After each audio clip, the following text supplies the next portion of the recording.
Silence. Not the kind of silence you hear in the woods at night. Not the kind when your headphones just cut out. The kind that comes 1 second before the world stops being the same. 1 second before a mother loses her child. 1 second before 46 cars fall into an icy river.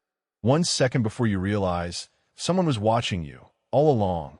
Today, I'm going to tell you about the strangest, most unexplained, and most terrifying connection between a monster and a tragedy in American history.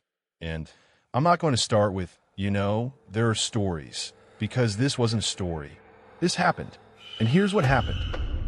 If you open a map of West Virginia, you'll find Point Pleasant, a small town where two rivers meet, the Ohio and the Kanawha.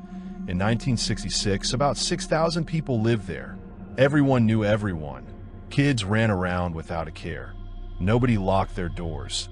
The biggest event of the week was Sunday dinner at Grandma's. An idyllic little place. You know what happens to idyllic places in horror stories, right? It doesn't last. November 15th, 1966. Two young guys, Roger Scarberry and Steve Mallet, took their girlfriends for a drive. A normal evening. Radio playing, laughing, making plans for the weekend. They drove past an old munitions plant, abandoned since World War II. Locals called it the TNT area. Nobody went there even during the day. Too creepy, too much rusted metal, broken concrete, and silence. But that night, the silence broke. "Look," one of the girls said. At first, they thought it was a man, tall, very tall, standing on the shoulder of the road, staring at the highway. Then the car got closer and the headlights hit it. The eyes. Two huge, glowing red eyes. They weren't reflecting the light. They were burning on their own. The size of flashlights. Wide set and unblinking. Then the thing spread its wings. A 30-foot wingspan. Silent. Straight up. Like a helicopter, but without a sound. Vanished into the darkness. Nobody was laughing in that car. An hour later, they sat in the police station, trying to explain to the sheriff what they'd seen. The sheriff took notes, chewing on his pencil. He didn't believe them, until he saw it himself 3 days later. You know what the scariest part of stories like this is? Not the monster itself. It's how fast the infection of disbelief turns into the infection of fear. After Roger and Steve's story hit the local paper, the Point Pleasant Register, the phone at the newsroom wouldn't stop ringing. I saw it too. We saw it. Our whole family. It sat on my barn roof 3 nights in a row. People called and described the same thing. Red eyes, enormous wings, silent flight. And that feeling, like it wasn't just watching, like it was waiting. By the end of November 1966, the number of witnesses had passed 100. Among them, police officers, the ones who'd laughed at the kids, a doctor from the local hospital, an undertaker, which is somehow even creepier, right? A truck driver who saw the thing right above his cab, a group of kids playing football. Their descriptions matched with terrifying accuracy, like they'd all agreed on a story, but they hadn't. They just saw the same thing. The town started suffocating. People stopped going out after sunset. Dogs howled at night, so loud nobody could sleep. Kids were rushed inside right after school. And then they showed up. About a month after the first sightings, strange visitors started arriving in Point Pleasant. Black cars, black suits, black sunglasses, even on cloudy days. They introduced themselves as government agents, never showed ID, asked the same questions. Where exactly did you see it? What was it doing? Have you told anyone?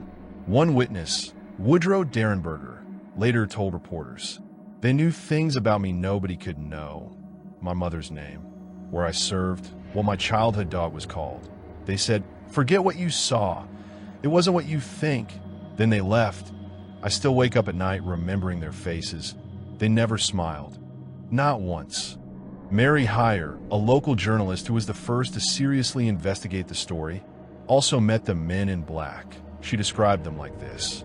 They looked like wax figures, too pale, too smooth, too identical. One of them told me, "Miss Heyer, there are things it's better not to write about." I asked, Is that a threat? He looked at me with empty eyes and said, "No, it's advice." 3 years later, Mary Hyre died. Heart attack at 42. Before she died, she'd finished a book, The Mothman Prophecies. They found her dead in her car. The manuscript was next to her. The autopsy said, heart stop cause? Unknown. But the worst thing didn't happen to Mary. The worst thing happened to the bridge.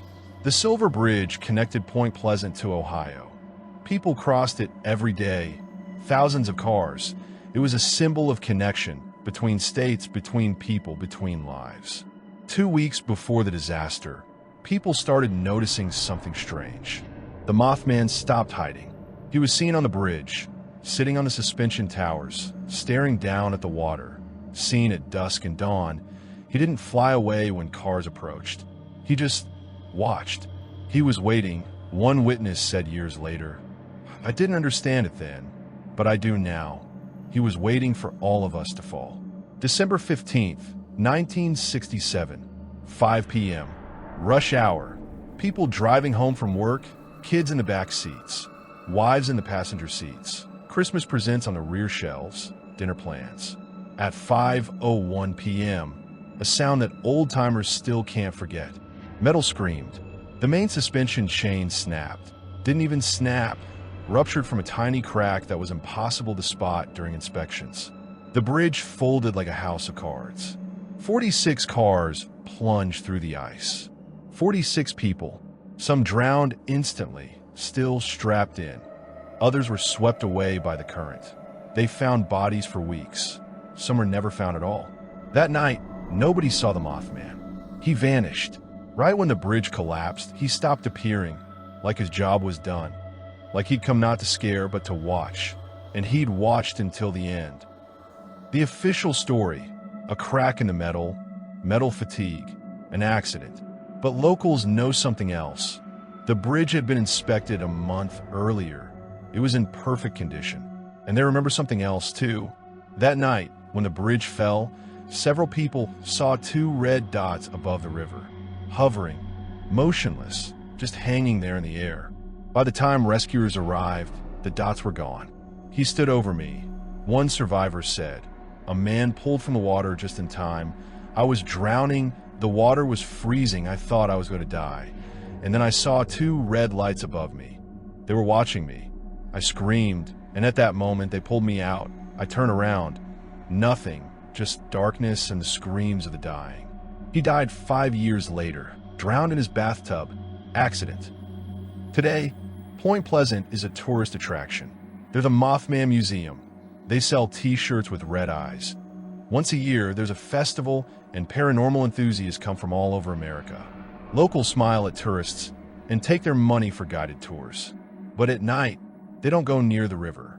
Because sometimes, very rarely, once every few years, someone sees 2 red lights on the far shore, hovering, motionless, just watching, waiting.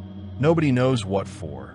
Maybe the next bridge, maybe the next tragedy, maybe just the next person brave enough or foolish enough to get too close.